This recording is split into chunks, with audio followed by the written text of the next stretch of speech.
and they all say, "Oh, European 2-year-old speed, it's not the same as ours." And you know, he sprung out from, I think we were gate 3 or 4, and sat outside one of the sort of fastest 2-year-old fillies there was last year in America. So it just shows the true speed he has. It's not just a bit of gas. Going up against the older horses this year will be a bit different, but yeah, looking forward to it, and fond of a bit of sunshine, so it's good. We look forward to seeing you there. Well done with your double. Cheers, Jess. Thanks.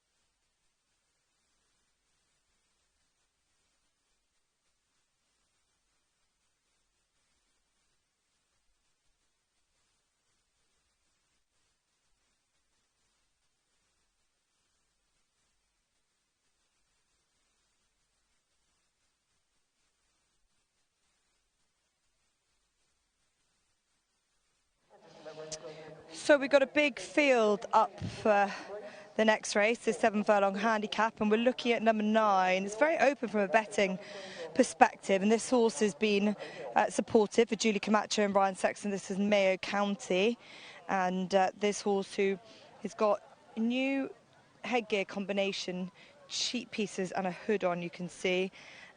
Very lightly raced 3-year-old. Had excuses when he was beaten, when she, I should say, beaten favourite last time, as she was reported to have finished lame. But on the runs before, she seemed capable, and she's still, as I said, got plenty of mileage to cover, not done too much racing. Number 14, just typical, not a huge amount to go on from early novice events, and has been switched to handicaps, but needs to do more on the 3rd handicap start, right at the bottom of the weights. Number 12 is Miss Billy, who's 0 from 8, and the best of those efforts was a 4th at Wolverhampton in July. Not a huge amount of form to go on. Number 8 is Solo Solitaire, who is a maiden, but more exposed than the others. This is just his 4th run in a handicap. More unexposed, I should say, than the others. Just a 4th run in a handicap off a mark of 55 today. And now we go to number 3. Hombra, who reunites with Sylvester de Souza, who won on him at Thirsk in April. That was over 6 furlongs, steps up to 7 following his latest effort. I suppose that's a bit of a question mark, not sure how he'll find that, and has been the beaten favourite on the last 2 runs. Number 7 is Bold Suitor, and this is for Craig Bennett, George Adobe. He's dropped right in the handicap since returning back from a stint in Hong Kong, and others are preferred here. And number 11, Havana Sky. This is another low mileage 3-year-old, just his 2nd handicap. He may have needed the 1st run back after a long break. And there are plenty of the winners in the family, so you wouldn't want to write him off. Number 14 is coming around. This is just typical. Again, not a huge amount to go on form-wise, and been switched to handicaps recently, but still needs a little bit more. And we've got number 13, Sheila Tequila, coming in. Oisin Murphy is a eye-catching jockey booking. This horse is now with Adam West, was formerly with Fionn McSharry.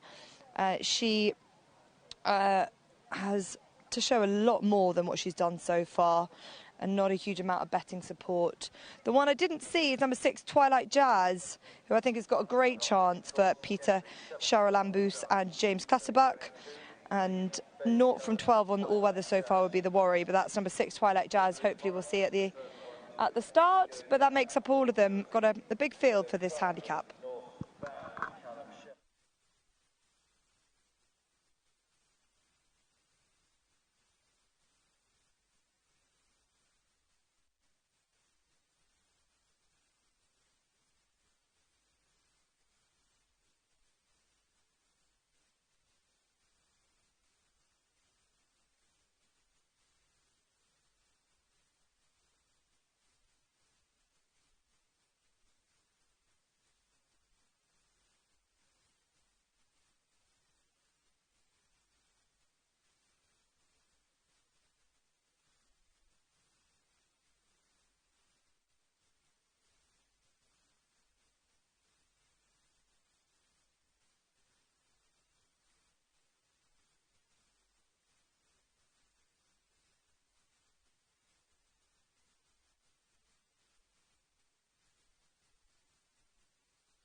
Thank you. Yes, there are a fair few that I didn't actually get to see in the paddock.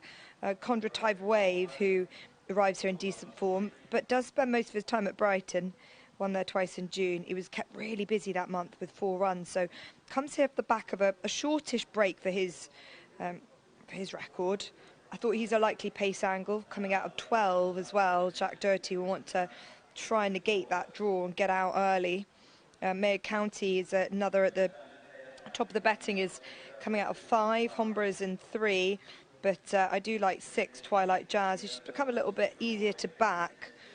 And I spoke to James Clutterbuck quickly. He said that she comes into this in really good order, and they might just have to settle for following the pace here. She's another horse that likes to go forward, so they could go quite quick early here, as a lot of them like to get on with it. There's a few in here, such as Heerathetrack, who in Olympic spirit is out of Jessica Ennis, has bits and pieces of form, and that's been quietly supported, coming back here following 59 days off to spark a little revival. We can see Twilight Jazz, I think, might be the one on the last to go forward, as we're all locked and loaded for this handicap. Let's head up to Ian Bartlett.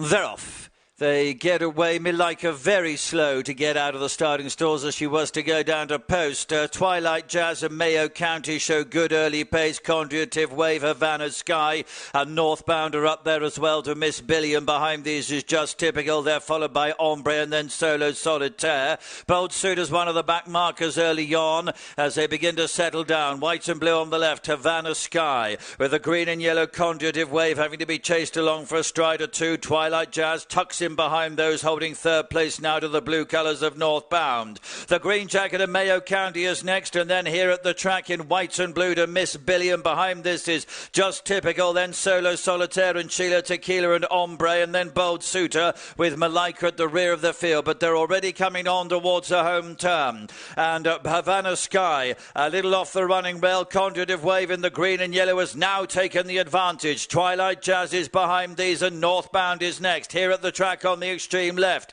Behind this, Sheila Tequila and Just Typical. There's a big gap for Mayo County on the extreme right. Into the closing stages, Heerathetrack on the left. The grey horse coming through to join Conduitive Wave. On the right with the noseband is Mayo County. Running on is Miss Billy from the back of the field. It's Conduitive Wave with the yellow cap in the centre of the leading trio. Mayo County Heerathetrack with it. Conduitive Wave and Heerathetrack to behind those Mayo County, and then running on Bold Suitor for 4th.